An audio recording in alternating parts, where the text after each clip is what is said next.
Hello, this is Stefano with Stefano Espresso Care, and I'll be showing you how simply you can remove a pump on a plumbing machine, VBM Pre-2020. This is actually the version that has the water reservoir and the plumbing capability. The first thing I like to do, per se for the Pro only, is to drain out a little water from the line. I intentionally have the hose away from the water, and plugging in the machine, it is also something that helps to have power. See, I was already trying to be too safe.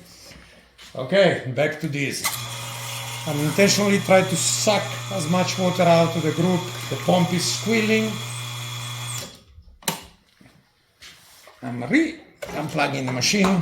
The first step I do is to loosen the two fitting here on the pump. This hose and this other one, just because it's easier to get to them while they're still mounted, or to loosen them. Then I'm loosening the collar.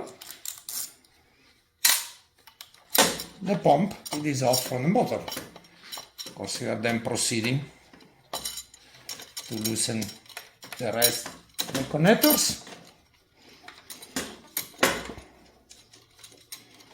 And of course there will be still water, you cannot remove it entirely, but you can do a pretty good job removing as much water as you can. Once both of the fitting are loose and your pump is able to be in your end completely, you can then proceed removing the two fitting on the pump, which they need to be replaced when installing a new pump as well. And of course this fitting always likes to fight, and here I'm doing the short version of it. These two fitting, both or four of them, will come with a new pump. Pay attention to the positioning where reinstalling them. Replace the pump with the pump that we sell or any other pump for this matter, and replace going in reverse of what we just did. Thank you for watching.